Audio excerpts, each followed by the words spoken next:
Hi, Parra. Thank you so much for coming and being part of this project where we're interviewing elders and asking a major question. How did you discover, or why did you come to the San Geronimo Valley? So first, I want you to tell me your name and where you live right now. All right, my name is Parra Osiocain, Oh, and I live on 13 Vista Lane in the San Geronimo Valley, and I've been there since 1980. 1980. Oh, okay. And so that's, what, 42 years?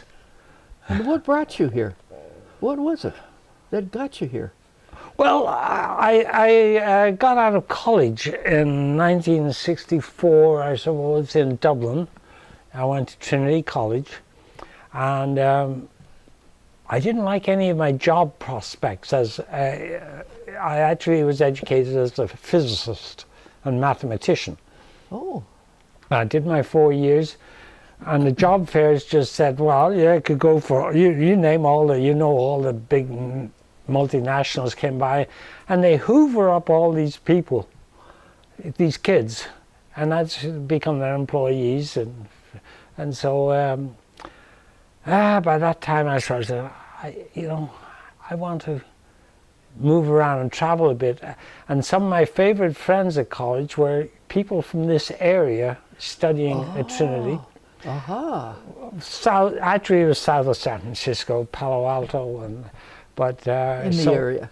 But this area, yeah. And they told me all the stories of Berkeley and everything, and so I just sort of had to come traveling, and I took a student charter, and they were cheap. You fill up a big airplane and fly 300 students over here, and it was a return ticket from June through October in '65. Okay. And so there I was. I spent the summer on the East Coast, in the East Village, and in New York City up to Providence, Rhode Island. And I drove across the country because I'd read my Jack Kerouac and all that sort of stuff. Yeah. And I knew you had to drive across the country. Right. And I arrived in San Francisco. I got to the Santa Monica Pier, the end of '66, and I asked the guy I was with, I says, can you just take me to the Greyhound station? And sure, no problem.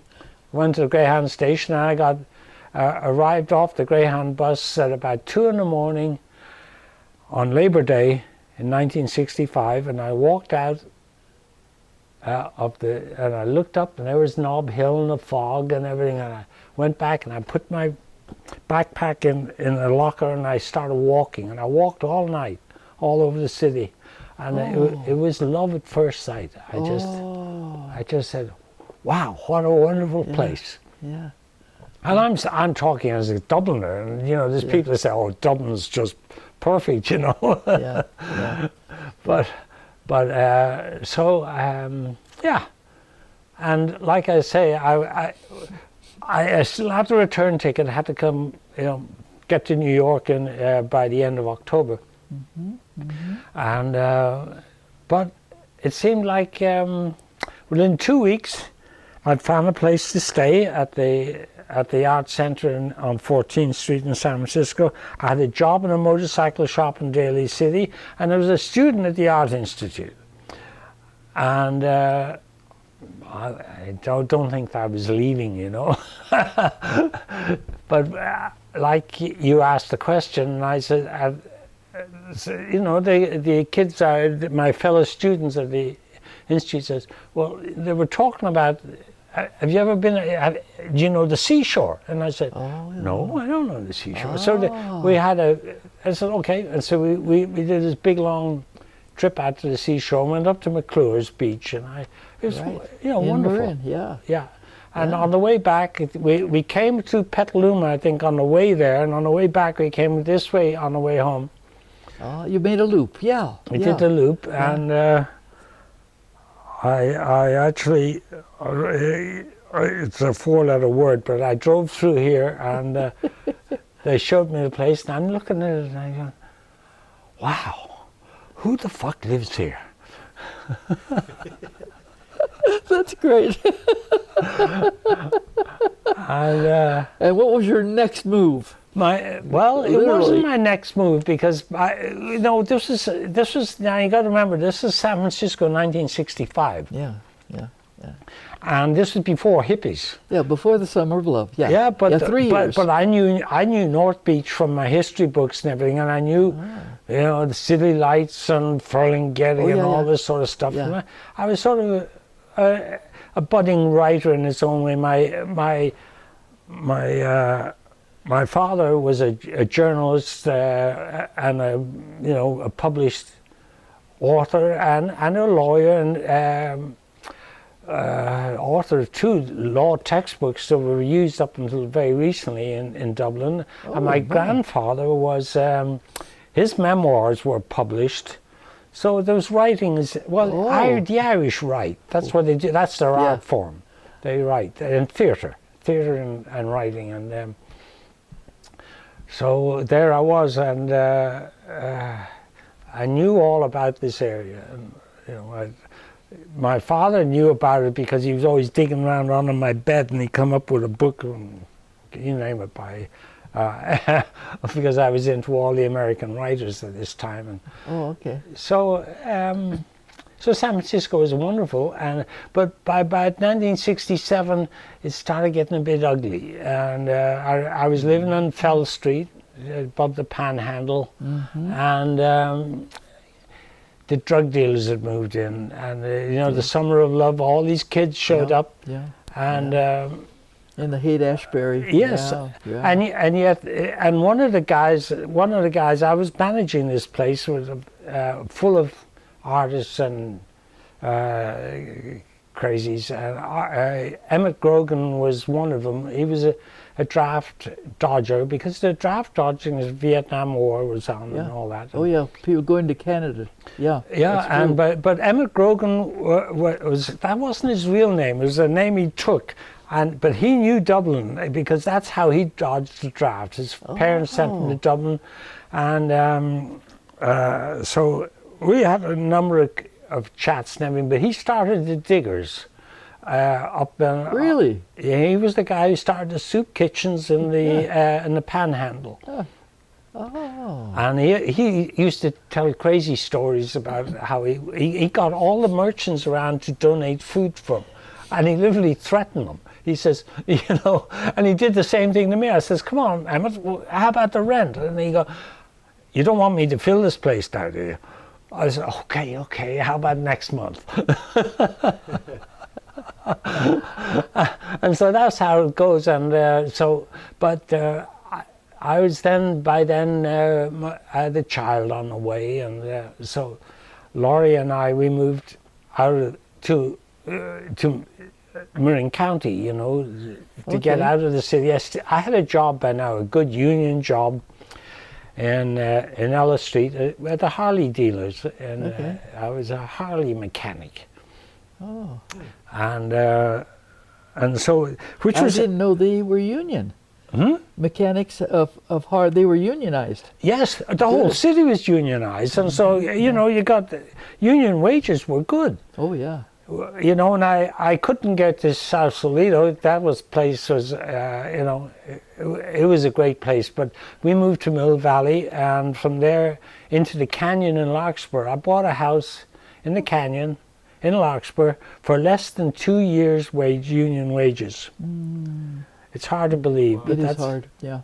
But $25,000, I got this house and a half an acre with an orchard and a view of Mount Tam. Oh my! And a rental unit. I rented out for half the mortgage. But those are the days that were in it. It was very easy living. Yeah.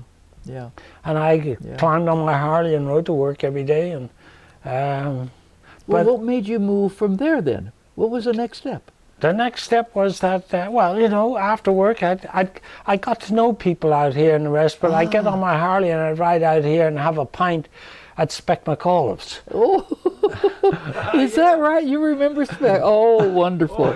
Yeah. And he had no time for me, and he was Irish coffee across the front of it. Yeah, good old Spec. Yeah. So anyway, well, that's a long story short and everything. So anyway, I got to know a lot of the people living out here in those days. Well, as you remember, it was all these little summer cottages everywhere. Yeah. Mm-hmm. And That's right. the realtors couldn't rent them during the winter, except to a lot of heads, you know. Mm-hmm. So a lot of us were, and a lot of my workers, people who worked with their hands, were willing to come out here and rent these places and fix them up. And so I got to know a lot of people, and so I was coming out here quite a bit. And then there was the inevitable. My wife and I split up, and well, it's another long story. But anyway, we lost the house in Larkspur, and so I took my share of it, and I started hunting for a place out here. And it took about 2 years, but I found the place. Found what you wanted. And is it the same place you're in now? Yeah. Okay. Yeah. And now that's in San Geronimo? Is it in San Geronimo? It's actually, you know, it's in Forest Knolls. Oh, okay. You know, up above your father, yes. So, your old right, father-in-law's. You know, right, remember the guy with Tamil, the beard? just off Tamil. Huh? Just off Tamil Road. Yes. Off to the left. Up above Tamil Road on the old. They used. I think it was a logging road. Yeah, I think you're right about that. They're just pulling all the wood out of there, and and so it's just a small community, and and the place was barely livable. It was a shack with on 4x4s, and I'm still there. It's a little fixed up now, but. Do you live by yourself there now? Yes, I do, and I bet you enjoy it. I moved in there as a single guy, and I've had relationships ever since. And I'm still a single guy. It seems like, I don't know. The house outlives the women, or the women just walk in there and says, "No, it's a guy's place." I don't know. Well, you can nurture friendships, and you don't have other responsibilities. You can be your own person, too. Well, the thing is, I think the big problem with me and the girls is that I like to work. Mm-hmm. And they like to, well, what are we going to do now? And sorry, I'm busy. And at one point I had 3 jobs, you know. 3 jobs? Yeah. What were they? Well, I was working the Harley dealers. Okay. But they had sponsored a rider in the dirt track circuit, professional motorcycle racing. Yeah. And so I would work 2 nights a week for Mert in Tiburon. He had a house in Tiburon, so I'd stop home and work there. And then I went back to work for one of my original guys, and he was building parts for racing motorcycles. So. I spent pretty much 40 years making a living in it's professional sports. It's not exactly baseball or basketball or anything like that. It's professional motorcycle racing, and it's actually world famous, and it's all the dirt tracks in America and the road racing, and so I just have a skill. I had the skill, the hands to be able to build the machinery. And I was a rider as well. I had a competition license up until about 15 years ago. And so between that, I was riding, I was building, but in order to live here, the commute was killing me to San Francisco. So I opened my own shop then in the canal in San Rafael. And I didn't lose any customers. I actually gained them because they came. Then I got to then work on a lot of the amateur riders around. They paid the rent and all that, and I still had the professional riders coming to me. Oh, you really had quite a business there. Yeah. Well, I got the house paid for by my hands. Yeah. Yeah. And so there's that, and at the same time I was doing art, and always doing that, involved with the guys in Sausalito, the Industrial Celton building, and And so it went. And then I discovered college and in art department, so I was doing ceramics, I was casting bronze. Oh. And I was also had the shop going, and I was going out on the circuit for 6-8 weeks at a time, you know, with a van full of motorcycles. And that's what I'm saying right now. A motorcycle artist, Paul. Wow. And so all of that is now condensed to where it's hard for me just to get up and feed the cat, you know. Life does have its moments of change, sometimes dramatic change. Yeah, yeah. So, and that's what, you know, we started this conversation saying, all we've got are the stories. Because now I got all the stories. I can't do much with my hands anymore. They're coming back, but yeah. I was literally a quadriplegic. Oh. They poured me out of the ICU at UCSF 10 years ago and said, okay. Whoa. You know, we won't get into the state of the medical in this country, but it's a shame that this country, it's all privatized. And because, you know, the rest of the world, you're entitled to health care. So I had to make it on my own, and I had to learn how to live and cook for myself and care for myself, even though I could barely walk. And I've had some very good friends take care of me and help me. And this community, and that's to bring the story full circle, if it wasn't for this community, I wouldn't be here. They kept me alive. Well, that's a nice way to end this conversation. I think that's absolutely wonderful to hear that. I wasn't prepared for that, and I thank you for being so clear and honest. What was so wonderful that's come out here was the community centre and the fact that like-minded people like me were willing to fight to put together.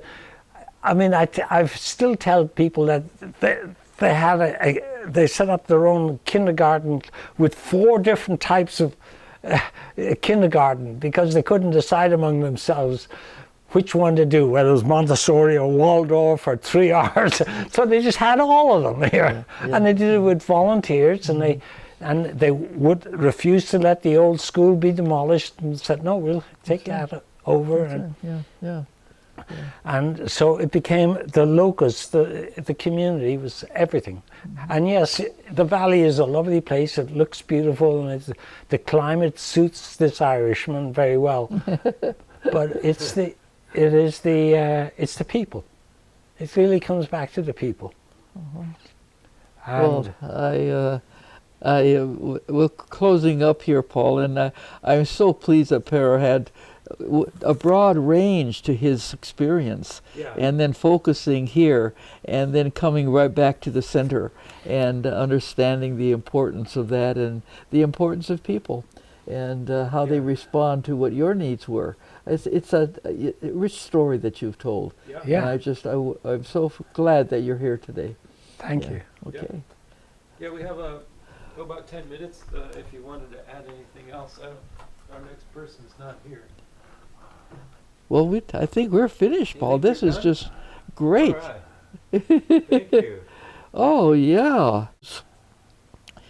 Last week, you're the first one for today, and everybody's story is rich. It's a rich story. How they came, they tell a little bit of, like you, what they did in life early on, and changes in relationships, and yet it comes back to being here and being a part of a very special environmental community and people community. Yeah. It's rich.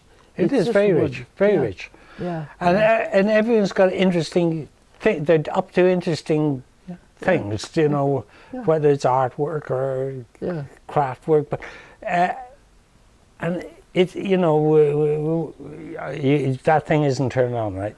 Okay, good. We could really get into it. Well, I mean, the big fight right now is to keep Nicasio out of here. you know, the guy who helps me with my house, Gus Veritakis, he's a retired contractor right across from the back of the golf course. Oh. You know, and Gus and Janice, they built their own house there. Okay. And on the back 9. Going west. No, on the other 9. They're on the old. Yeah, west of the Casio Road. Yes, the old. Yeah. No, not on at the end of the Casio Road, on the old San Geronimo Valley Road, on the before the Drake. You know, on that 9, on the first 9. They're over on that end of it, but their next door neighbor, because they were the first of the golf course houses. Their neighbor Gus says, "Oh, this is going back 3 years ago now." He says, "My neighbor came by and he says, you know, he's selling the house." So, and the house was bought by someone from the Casio who sold their house for $5 million, bought this place for $1 million, and put $2 or $3 million in their pocket. And he says, and then 2 years later, they knock on the door and says, "Oh, we're off for a couple of weeks." And he says, and they took off, the new owners, and the next morning there's a for sale sign on the outside of it, and they sold it for $2 million more. And he says, this is the fight. Their houses in the Casio are worth so much money they can come here and get a place that's the equivalent and stick a whole bunch of money in their pocket, you know. I'll be darned. And this is happening all the time. It's like, I love walking the commons. I do it every day. This is how I stay alive. Yes. And the gift was that we got the golf course, because I'm a golf orphan. My father was a golfer. And, and you know, and so it always irritated me that this lovely place was, you see people banging balls, but so now I get to walk the whole thing. But the golf course has always been bailed out by the county. By okay, you can build another 10 houses. They built those houses. They built the ones down here. Now they built 10 more there in the back 9, and within months of the county buying, taking over the golf course, they put a fence right along the edge to fence themselves off from us, the common people. You know, and they got those houses sold for $3.5 million a piece, and you go, what the hell are they? They don't even have an acre. No. And you know, I have an acre. And at the time, I bought. It was a half acre, and there was a half acre lot next door. And I found out who owned it. Called the guy and says, "Will you sell it?" And it was a guy in San Francisco picked the lot up for back taxes, and he sold it a half acre for $3,000 to me. Wow. Yeah. Wow. So now I have a whole acre. Yeah. Oh, I think maybe our next person is here. Parra, I'm so glad you signed up and that we made I don't remember even signing up for this thing. Oh, you did. I got you down here. I know that you did. You see, so things like Larry Rippey will sign me up for things. Oh, no. So I got to be careful. Oh, Larry Rippey, yeah. Is that your signature? That's me, yeah. See, he signed up. You're right. Him right here. And I wrote my name in Irish, correctly in Irish, because that's how it's spelled. I looked at that and wondered, yes, okay, that's how it's done in Irish, okay. Oh, yes. And people say, oh, I haven't heard that name. It says, well, the English version of it is Sheehan. Oh. My father was christened Sheehan. Oh. And after the Irish got their freedom from England, he changed it back to the Old Irish. Okay, all right. But my grandfather was a member of the British Parliament. He got elected for the Irish cause. Wow. And but he is known as D.D. Sheehan. And you go back to Dublin, they'll know my father. My father is known as Paddy Osiocain. But you know, then that's because, and we were brought up bilingually. My father then got to, even though it's a sad story. There was a general election in 1918. There was a knock on the door. My grandfather, it was at 10 or 11 o'clock at night, and this guy with a mask on says, "You got 24 hours to get out. You're not going to stand for re-election." And so, because you either carried a gun or you were a politician, and my name translates into English as the noble son of peace. The family of peace is Osiocain. Wow. And so we never took the gun, none of us in the family, and uncles, aunts, or anybody. We all thought we could do it by talking. And my grandfather got elected to Parliament and went to England and served from I think the late 1890s all the way to 1918, and then had to move to England.